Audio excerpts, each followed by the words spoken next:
Welcome to the show. This is the 2022 Dickson County Election Podcast, and I'm your host, Justin Spurlock. I have a radio show on WDKN every Saturday morning, and I also write a newspaper column that comes out every Wednesday in the Dickson Herald, and it's about local Dickson County history. And so the reason that we decided to do this particular podcast was to give the voters a little more information about the candidates that are running in the 2022 election cycle. And I'm excited today because we've got another great candidate in here. It's Judge Michael Meise. Judge, how you doing today? I'm doing great. I appreciate the great candidate. Yes.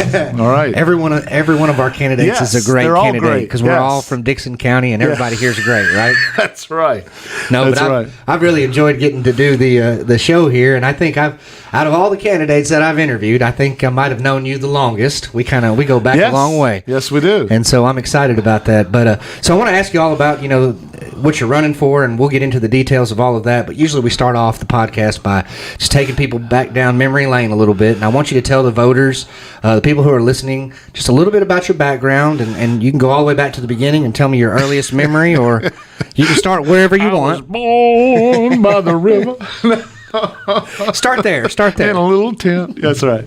No, I appreciate that. I think most people, I hope, know me from being around here for most of my life. My parents are German, though. My father and my mother and my older sister Dottie immigrated to the U.S. in 1951.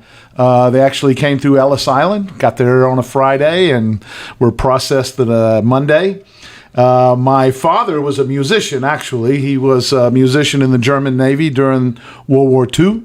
However, when he came over here, I had my Uncle Max had a machine shop in New Jersey. They were all Germans, and Pop started in the machine shop, and he learned the tool and die trade. And as a result of that, he got a job with Scoville Schrader. So many of your people out there may know Schrader was a company that made automotive valves and opened up here in Dickson. It's where Tensco has their big plant right now.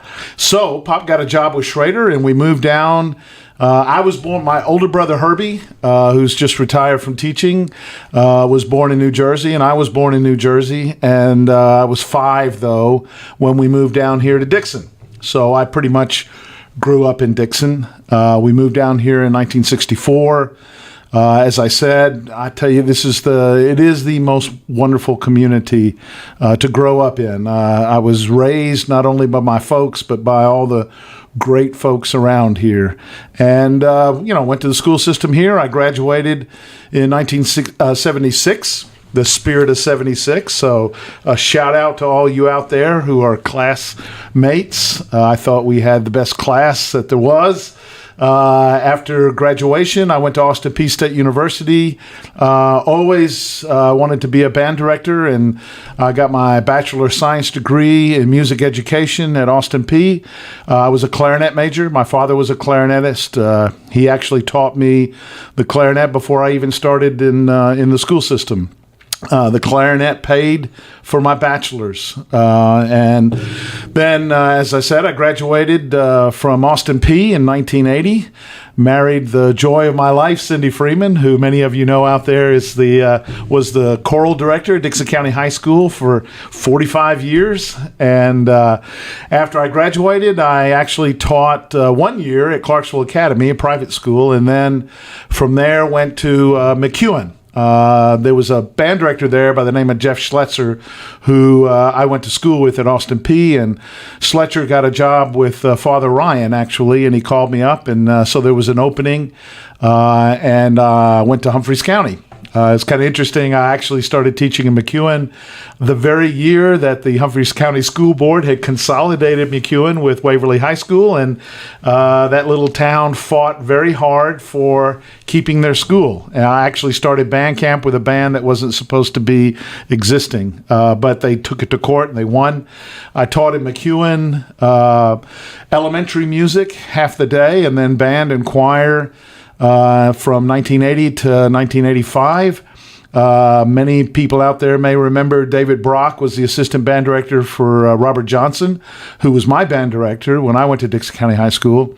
David Brock got a full-time job with the National Guard, and Humphreys County was kind enough to let me out of their contract, and I came actually in February of 1985 to be the assistant band director for Robert Johnson. I did that for 2 years. Robert Johnson retired. I was then the head band director for pretty much the next 10 years. And then I don't know. I guess I get a 10-year itch now and then to do something different. And I went from being a band director. I actually went back and got my master's degree in language and literature at Austin Peay and started teaching English at the high school, Dixon County High School as well.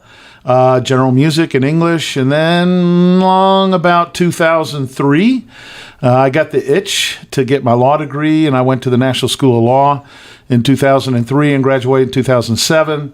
Was fortunate enough to be admitted to the bar the very same year. And I still kind of taught.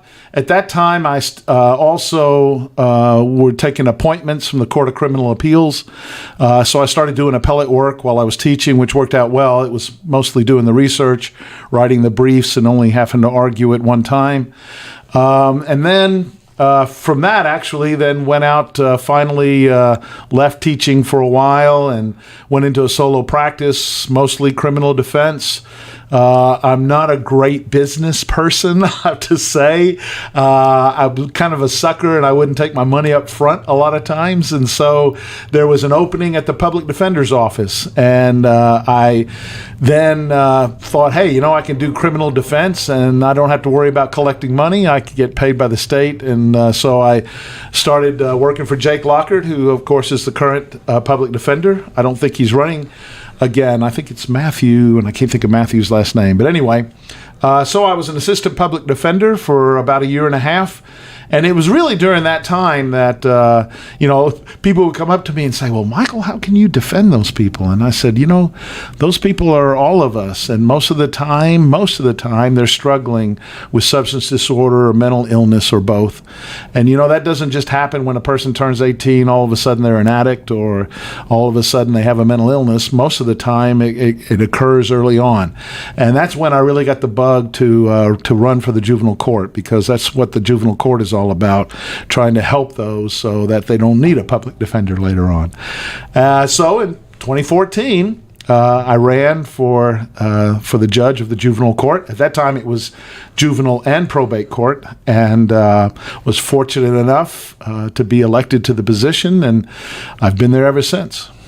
I think something that we kind of have in common is, seems like a lot of the jobs that you've had, you've worked with kids, and I kind of have too. I worked for the Department of Children's Services. I've talked about that on the radio show and the podcast, so people kind of know that. And it was a pretty tough job, but it's one of those things where you work with kids because you have some sort of connection with kids. And maybe talk just a little bit about why'd you choose to, number one, become a teacher, and then kind of why did you decide to go down the juvenile court, kind of go down that avenue, because it all kind of has to do with kids, right?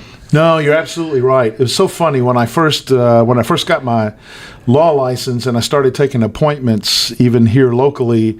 Dan Alsobrooks was still the DA at that time, and I'll never forget that I was in Dan's office talking to him about an appointment, and he said, "Michael, why in the world did you become a lawyer?" He said, you can ask most people who are the top 5 people who have affected their life the most, other than their family members. At least 3 of them will be teachers. None of them will be lawyers. That's a good point. And I thought it was, because you're right. I mean, Cindy and I both are fully retired from the school system, but we miss children we miss teaching every day. Absolutely. Obviously, children are our most important resource. And, I first got into it because of my absolute love for music. I mean, the arts saved me in so many ways, but it's so important, the influences that we can have on and help children. And as you well know, as a teacher and a person who is involved in DCS, teachers and staff members are the front line in helping children in so many different ways. I mean, we're the first people sometimes we are the first people to see that there are problems that need to be dealt with, And obviously, our children are our most precious resource. And the healthier that we can help our children be, the better our whole society is going to be. Let's talk a little bit about the juvenile court for just a moment, because there might be some people out there who are listening to this that maybe don't know a lot about that. They hear, general sessions judge, juvenile judge. What is the judge? Maybe just explain just a little bit about what the juvenile court does kind of overall. No, you're absolutely right.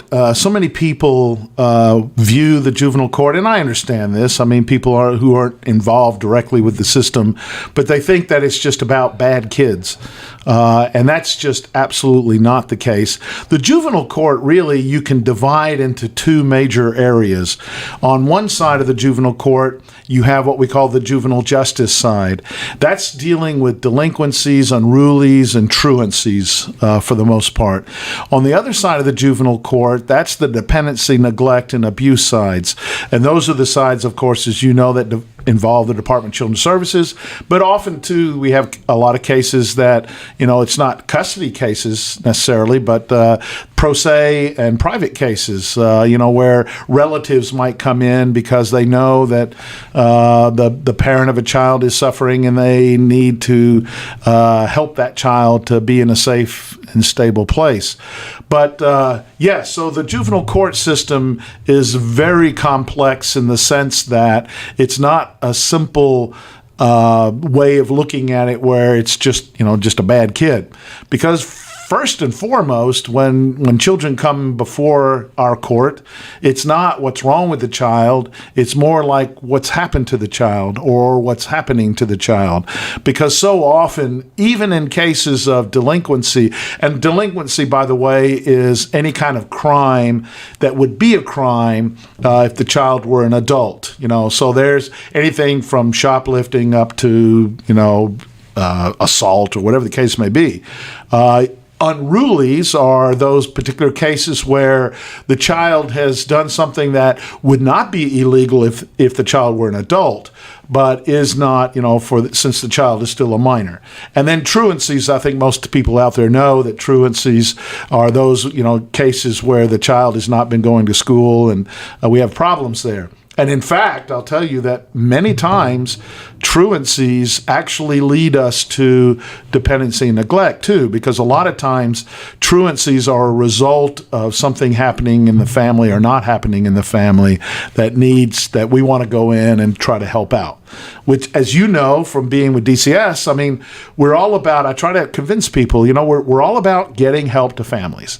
And the last thing we want to do is remove a child from the home.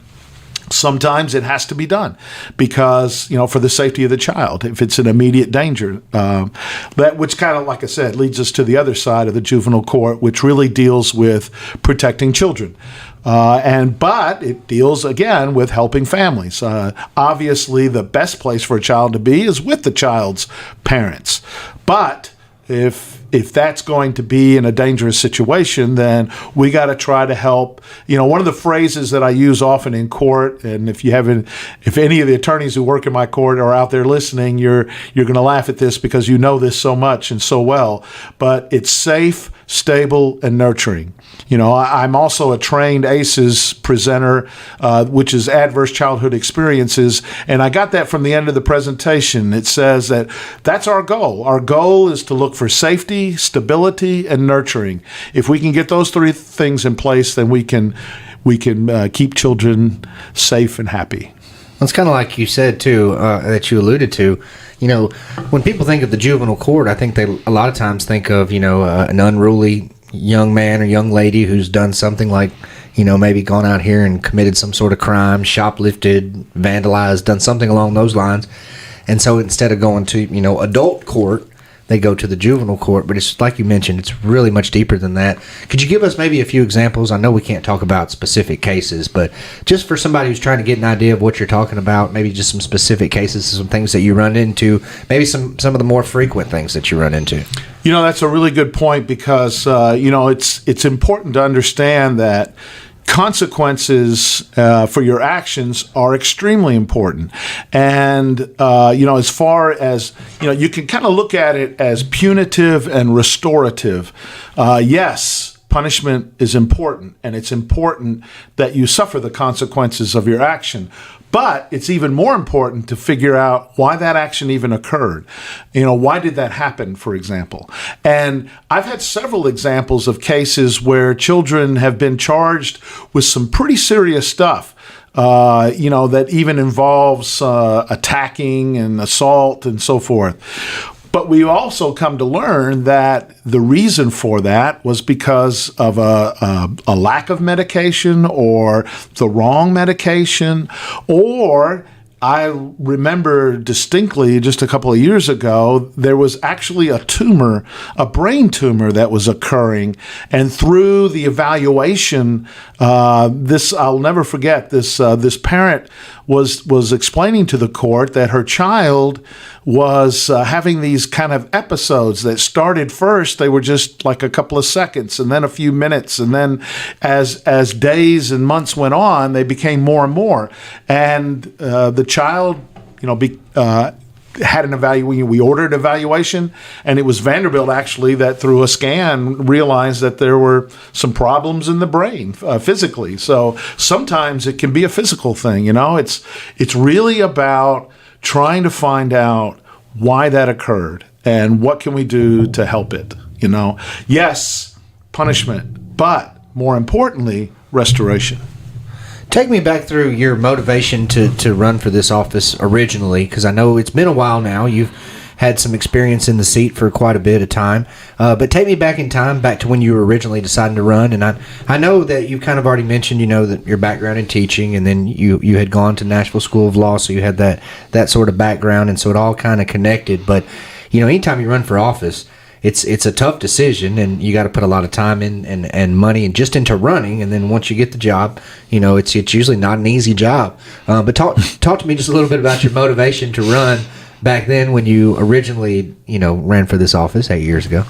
One of the things I'll never forget, even when I was a band director, I remember one day, especially I was at that time being a band director with Robert Johnson, and I covered the whole county. So we would be together at the high school, and then we went out to the separate schools, and I went to Dixon Middle School in the afternoon. I taught 7th, 8th, and 9th grade band. And because, at that time, Dixon County High School was 10 through 12. I'll never forget, I had a trumpet player, and I won't mention his name, but we'll just call him Joe. And he was kind of disruptive and angry on a regular basis. And I'm sure as a teacher, you've seen this too. And you at first, your reaction as a teacher is, we got to discipline this child, But then finally, Joe and I, we were having a conference once out in the hallway, and I will never forget this. I said, well, Joe, why are you so angry? And he sat right down in the hallway and he said, Mr. Meise, I've been angry since kindergarten. And he was so sincere about it. I mean, it was obvious that he just needed to have some help. He needed some counseling, We need to help take care of that. It was hard for me as a teacher at first to understand that most of those children in the class that were disruptive or were having problems was mostly because something else was going on. Either at the home or with them or whatever the case may be. And it wasn't because, once again, it's not because they were a bad kid. It's because they were having some problem. Now, fast forward to, as I said before, when I was an assistant public defender, just even that short time that I was an assistant public defender, I handled over 600 cases. And many of those cases involved people who were currently addicts. They were currently in the throes of addiction. I know that many, I hope and pray that many people out there understand that substance abuse is a serious disease. And it is something that needs to be obviously strongly, addressed, but also a lot of times coupled with mental illness as well. And so it was really at that time that, as an assistant public defender, there was only so much that I could do to help my client. It was really up to the judge and the DA. If I could work out a deal where, my client could get that kind of help, go into residence or treatment or whatever the case may be, and they agreed to it, then great. Just like the drug court. We have the 23rd Judicial Drug Court is one of the best in Tennessee.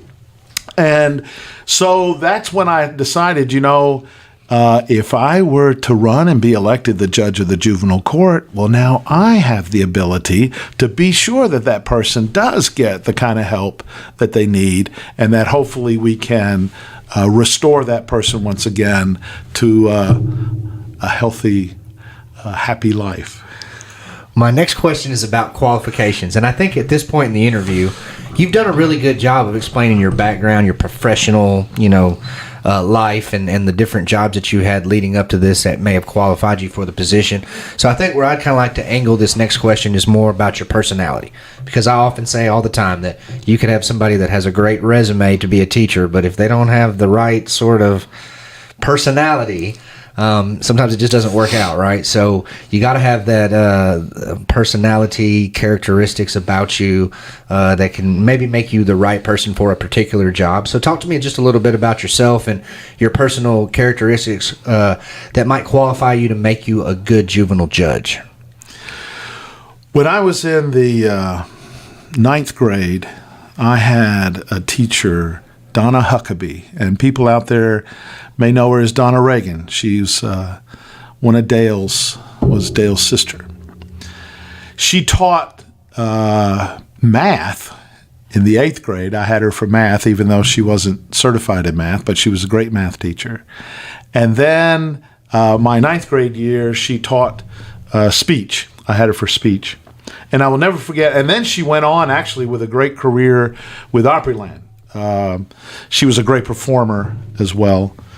But I will never forget the last day when she left the teaching profession. She shared with us a poem entitled Bits and Pieces. I can't think of who the poet is. You could probably Google it.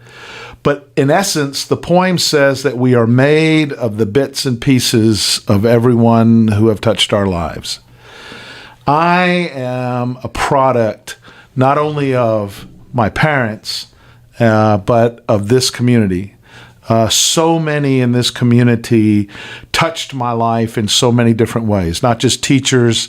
Booty Reed, for example, who I miss every day. Booty was my scoutmaster. There were just, I could go on and on. George Caudell came to my kickoff.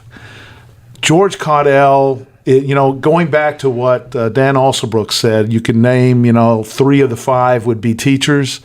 George Caudell was one of the strongest influences on, not only as he was my high school principal, he was the one who hired me too when I got on at Dixon County High School, but he was the kind of person that held everyone to such a high level of accountability, but also of a love and a connection and a passion for what you do. He made you want to be a great teacher, which was so wonderful. But I could go on and on. Obviously, Sidney Freeman. But getting back, I guess, to your question is, I think that the most important aspect of what I have is my passion for trying to serve this community that has been so great for me, and to hope that the children that come in my court have even half of what I had when I grew up. This next question is something I ask every candidate because I always want to know, because usually when somebody's running for office, they want to do something different. They want some sort of change. That's usually what is kind of the underlying motivator behind somebody deciding to run. So what I want to know next is, what did you do when you came into office 8 years ago that was different than maybe the person who did it before you, or maybe not specifically that person, but just kind of how did you approach the job differently than maybe the person who did it in the past? I think, and I hope, and I pray that many of the changes that we have made have been extremely beneficial. And we have made many changes. And many of those changes are really based upon a philosophy of trauma-informed approaches. So let me just, I'll name a few. One of the things that we implemented early on when I took the bench is informal adjustment. Informal adjustment is actually, by statute, a way in which when a child commits whatever, a delinquent act or whatever the case may be, if they qualify, it's a way for the youth service officer to do the intake in such a way that that child at first will not come into my court. They'll do an interview. They'll do what we call a CANS assessment. That's a child and adolescent needs and strengths is what the CANS assessment is. They'll spend more time with the child, and then they'll determine, well, I tell you what, if you do this, this, and this, then we'll dismiss and expunge the charge. And you'll never have to go into court. That's an informal adjustment. And I think it's been highly successful. I'm just guessing, but I think at this point, and Cindy Sinsing probably could back me up on this, she would know better than anyone, we've probably done close to 1,000 informal adjustments since I've been on the bench. The great thing about the informal adjustment is it gives much more time to understand what has happened. Once again, back to that question, why is the child in here? What's happened to the child? What's happening to the child? Because through that CANS assessment, we also can get an idea of any kind of trauma that may be there. It may be exposure to drugs. It may be sexual abuse. It may be physical abuse. There are other reasons. And it may not be anything. It may just be a stupid kid doing a stupid thing, because we've all done stupid things, right? I'm not going to confess the things that I did when I was a child, but also it may be deeper. So that informal adjustment helps us to get that idea better. That's one thing we've implemented. Another thing is we have what we call the bi-monthly public service message. So once every 2 months, as part of the sentence for the child for whatever charge, we order that the child and at least one parent come and attend the public service message. We do it on the last Tuesday, by the way, and anybody can come. We do it on the last Tuesday evening of every odd numbered month, okay? So in July, we'll have our next one, the last Tuesday at 6 o'clock in the General Sessions courtroom, and we have guest speakers. Our very first one was Kathy Kilgore-Beeler, that many of you may know, lost her son in a drunk driving accident just a year or two after he graduated from Creekwood. She now speaks for Mothers Against Drunk Drivers, and she's a remarkable person. And when you hear her message, you are so profoundly moved that you won't even think about getting in a car after you've drunk anything. That's an example. Many times we'll have speakers who are people in recovery. In fact, we've had a lot of speakers from the drug court who basically will tell their story so that hopefully the children and the family will see, hey, we don't want to go down that road. We don't want to have all of those things happen to us. We can take care of that right now. I kind of got that idea from years before when I was still teaching. I was a member of the Tennessee Holocaust Commission. And, they had a conference every year at Vanderbilt, and they always had speakers that were survivors. My gosh, it's one thing to read about the Holocaust and to watch interviews, but to be in the presence of a survivor who's telling their story to you is profound. That's kind of why we do the public service message. Another thing that we've implemented is the Safe Baby Court. Many of people out there, I hope, have already heard of the Safe Baby Court. There are only 14 Safe Baby Courts in the state of Tennessee. We're fortunate to have gotten that grant. The Safe Baby Court is a special docket of dependency, neglect, and abuse cases where a child comes into custody of the department who is 0 to 3 years old.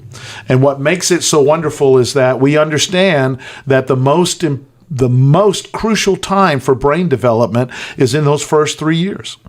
And so, therefore, it's so crucially important that we come to permanency and that child, that we can get help for that child, obviously, first to try to reunite. So the Safe Baby Court gives us a lot of extra resources to do that. In fact, every dependency, neglect, and abuse case should be like a Safe Baby Court case, but it's a special docket. It gets a lot more attention.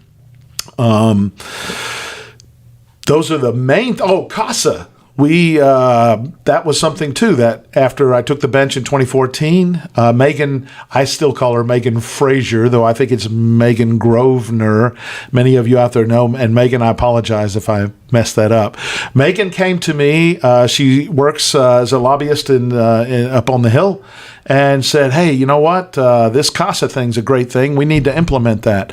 CASA stands for Court Appointed Special Advocate. It's they're specially trained volunteers who, when the court assigns them, when a child goes into foster care, the court can appoint a CASA volunteer.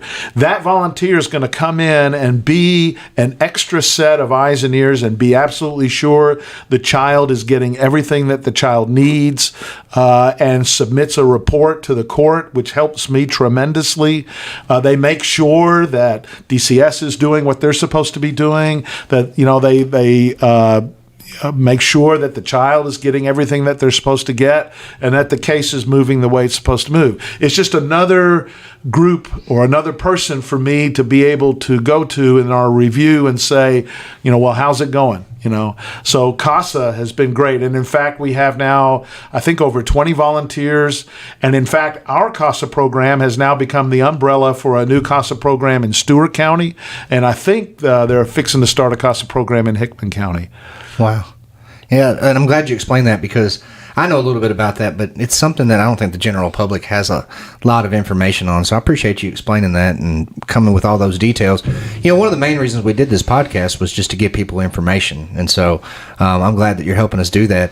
And I want to make sure that you have an opportunity on the show to tell people, all the different issues that you're interested in, and, just some of the different things about your platform. And I know with being a judge, it's a little bit different than somebody else who's maybe running for a different type of office. But is there anything else that you want the people to know, about you and about what you're doing over there and about what you want to continue? Yeah, and by the way, while I'm thinking about it too, getting back to CASA, if any of you are interested in becoming a CASA volunteer, yes, we certainly need more volunteers. You can contact the juvenile court and we'll hook you up. And probably one of the most crucial deficiencies, or one of the most crucial aspects of our court that we need, are foster parents. We are in dire need of more foster parents in our community. Unfortunately, we have anywhere from 120 to 140 children any given month in foster care. And I can tell you that unfortunately, a large percentage of those children are placed outside of the county because we don't have enough foster families in the county. And obviously, if you take a child away from their home, that's traumatic to begin with. But now if you take a child away from their school and their friends and their community, that's even more traumatic. And plus, it makes it more difficult for visitations and all those things. You know that because of your experience with DCS. So I did want to throw that out there. I want to, anybody who I know it's a tough thing to do, to foster, but it's such a blessed thing to do. So if you're interested in it, let DCS know, because they're always looking for foster parents. But yes, I hope and pray that what we have done in the court these past 8 years has been an improvement. I hope and pray that what we've done has really been a help to the community and help families. And I just feel more passionate about it. Even when I first ran, I tell people now, my friends, I said, when I ran the first time, I wanted the position. I was interested in it. But if I didn't prevail, it was not going to be devastating to me. It's not going to be devastating to me this time if I don't prevail. But the thing is, I feel so much more passionate about it than I did even then. I do feel truly blessed, and I don't want to get mushy about it, but I feel called. I feel truly blessed to be there. I feel like it's a good calling. I hope and pray that I've done well, and I hope everyone will put me back in. Can we talk just a little bit about the Dixon Street Festival that happened this past week? Because I mentioned it to you when you first walked in. Are you talking about the heat? It was warm. It was very warm. I stayed cool with my Michael Meise fan. Yes. That was great, though. Yeah. I enjoyed your booth and all the other booths. Every time I came by, though, to one of the candidates' booths to say hi to, especially the ones that I've already interviewed, they were already talking to somebody, and I didn't want to get in the way. Sure. But so I talked to a few, said hi. You know, some of them may not have noticed me, but we did come by, and we just didn't want to. We wanted you to be able to talk to your voters and didn't want to interrupt you. But you had a great booth there, and I made the comment that look at all these fans. What does it say on those fans? Everybody's holding these fans. When you look at it, it says Michael Meise. And so that was cool. So you were out at the Dixon Street Festival this past weekend. Talk just a little bit about that. Yes. It was fun, wasn't it? It was a long, hot weekend. We had our event, too. Friday night, we did our Rock the Vote. We had Neil Brock and the Cover Up Band. It was a great event. People came out. We had food, and that was at Holland Park. And then, Saturday... I was a little late to the game. I have a tendency sometimes to do that, but Michael Shepard graciously allowed me in. My booth was a little bit off the beaten path, but that's okay. It was very hot. What was so wonderful about it, of course, there were a lot of people there. I had not been before. I know that it had shut down for a little bit because of COVID, and I think last year was the first time it opened back up again. Yeah, I think they rebooted it last year. Yeah. But it was what was so wonderful about it for me anyway was being able to seeing so many former students, and I think really about this whole campaign trail thing. I'm not, I don't necessarily love to campaign, and I'm not a politician, so to speak, but it always is great to reconnect with so many former students, whether it's by Facebook or, by the way, you can go to Vote Meise on my Facebook page, and I also have a website, votemeise.com, you can go to. But it's like I said, it's just been so heartwarming to hear from so many former students of mine, but also of Cindy Freeman. As you know, much of my life I was known as Michael Meise, Cindy Freeman's husband. So, because, of course, Cindy's had such an incredible career and such an amazing program at Dixon County High School. But, to reconnect, just one example, there was a student, Barrett, who, I guess it was in maybe in the late 90s, we took the choir to Montreal for a festival, and he came by with his wife and children, and we were reminiscing because he not only went on that trip, we also took the choir to Anaheim for a festival. But we were talking about, I will never forget, in Montreal, we flew to Montreal. Well, we flew to Newark, and then Newark to Montreal. And then when we got into the Hotel Martin, Barrett and I found there was a pool table in the lobby, which we thought was cool. We played pool for like 3 hours that night, before we ever went to bed. And the other thing was, back then you had to exchange your money. And so Cindy lined up the whole choir. There were like 75, 80 of us and chaperones, and we walked down a block to the bank in a big old line, and Cindy goes up to the teller and goes, "My name is Cindy Freeman, and I'm the choral director at Dixon County, and we need to exchange our money." And I'll never forget, because the clerk just looked at her like, "What? What did you say?" And then she called some other workers over there, and they all got a kick out of her accent. Anyway, we got it. So it's been great to reconnect with students and go over stories like that. Well, I'm glad you mentioned Miss Cindy, because everybody knows about her, and you can't go through this podcast without talking about her more than once, by the way. Absolutely. More than once. So you've had some really good events this past weekend. Do you have anything else coming up that's planned? I know it's really hot, and we've kind of gone past a lot of the events already at the time that we're recording this podcast.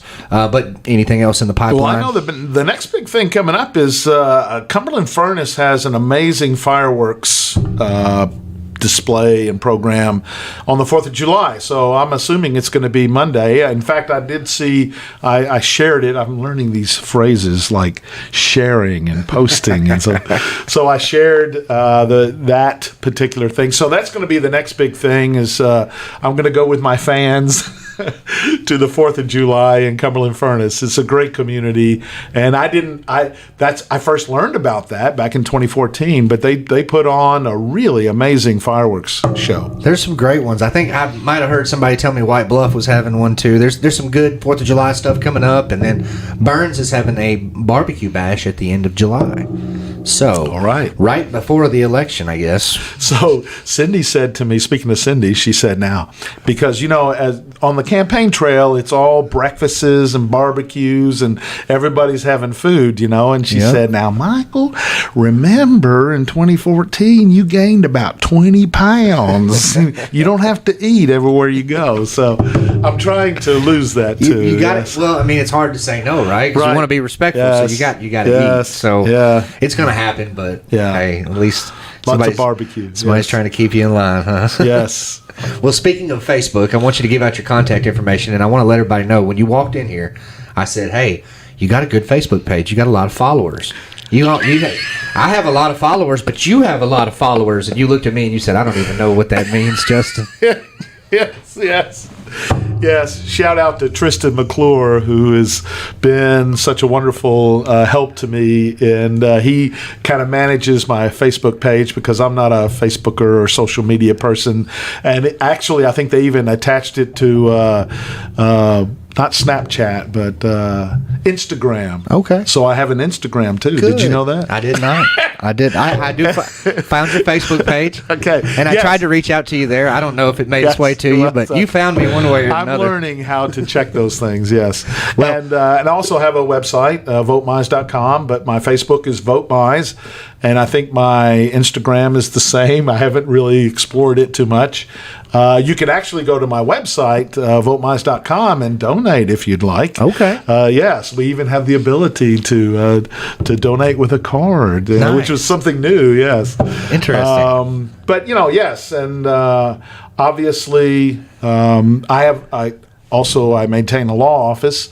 One of the unique things about this bench position is that it was created by a private act, and it allows the seated judge to continue to practice.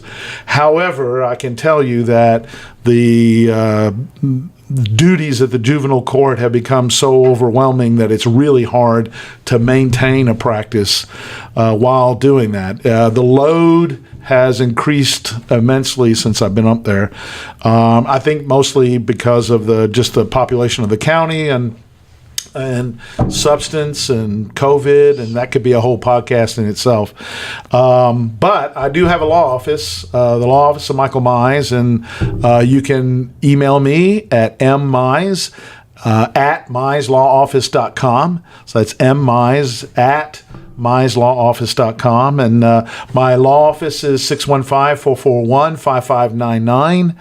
You can call. I have the most wonderful assistant, Tammy Whited, who's been with me a little over a year now, and she's remarkable. She's there Monday through Thursday from 9 to 4, and you can get in touch with me, obviously, through the juvenile court. Now, you're not going to get a direct line, but you can get a message to me.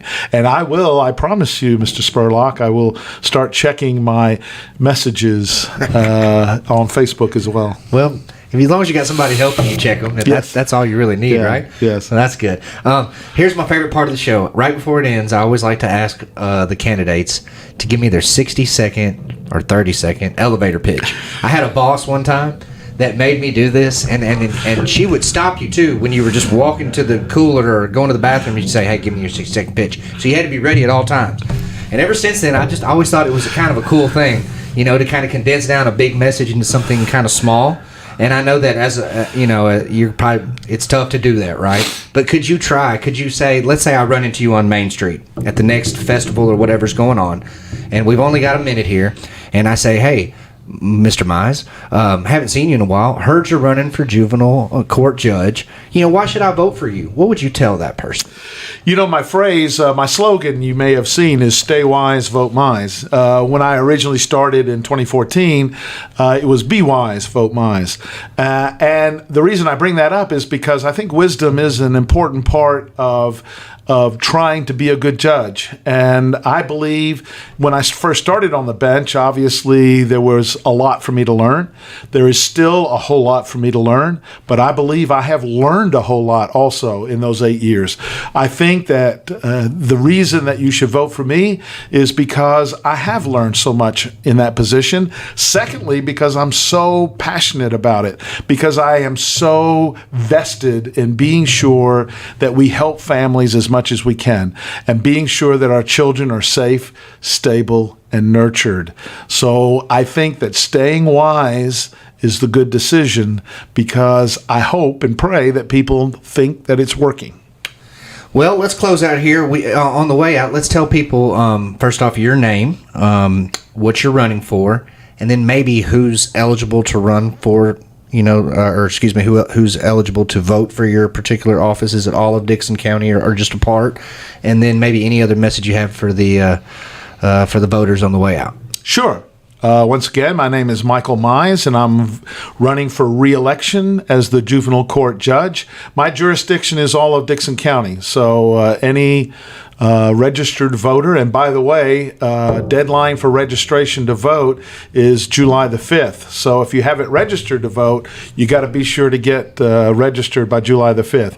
But yes, my jurisdiction is the whole county. So anyone in the county can vote, so go register if you're not, and if you are registered, stay wise. Do you remember voting the date for August 4th. August the 4th. And early voting begins July 15th, which is just 2 weeks from Friday. Wow. So 2 weeks from Friday, early voting begins here at the Public Library in Dixon, and then also at the Election Commission office in Charlotte will be the early voting. So stay wise. That's great. Well, thank you again for coming in. I appreciate it. Like I said at the beginning of the show, I think I've known you for a really long time, and it's just been cool to kind of see what all you've done over the years, and now I'm teaching out at the high school now, and bless you. And you're the juvenile court judge, and 20 years ago I was your student, so it's just funny how things happen, right? Time marches on. But anyways, thank you so much for doing this. I appreciate it. It was great. I enjoyed it. Hopefully people enjoy the show, and if they have any questions that they want to ask you that I didn't ask, feel free to reach out. He's given your contact information. Just kind of rewind that and reach out by phone, email, and maybe there's a question that I didn't ask that you can ask Mr. Meise directly. See, I also learned that's why Tristan does that hashtag, so we can do hashtag stay wise. That's it. That's it. That's a cool slogan, by the way. Yeah. I've really enjoyed, all the different designs of the signs and the slogans and just all the different stuff. I'll have to throw in the color, the green and white. Yeah. I actually was inspired. I did that really in memory of Noah Daniel. Really? Noah, when he ran for superintendent, back then you had to run. Yeah. That was his color, and I thought it was great. And so, really? Yeah. I'm glad you said that, because I always think of Noah when I look at that. I've wondered. I've asked some, and some say, "Hey, look, my wife thought that one looked the best." That's what somebody told me. Somebody else said, this is just felt like this stood out a little bit more. So that's interesting. I'm glad you gave us that little piece of information. Well, thanks again, and thank you to all the listeners. I appreciate you all listening to the podcast. I think we've done 13 or 14 episodes now, and we'll continue to do them as long as people want to jump on here and spread their message. We'll be glad to do it. If you would like to get on the show, just send me a message on whatever platform you're listening to this on, whether it be Twitter, Facebook, YouTube. You can send me a message through those platforms. I check those pretty much daily. You can also send me an email. It's coachspurlock@gmail.com. So that's COACH. My last name Spurlock@gmail.com. And we'd love to get you on the show. So if you're a candidate running, everybody's welcome. I want to make sure that we get that message out there, that I'm not going around and cherry picking candidates. I put the message out there, and anybody who wants to be on the show can be on the show. And I'd say 90% of the candidates have reached out to me. And then sometimes I've, done my best to try to locate some candidates as well. But if you'd like to be on the show, just send me a message. And again, we want to thank everybody in Dickson County for listening and becoming an informed voter. And we hope everybody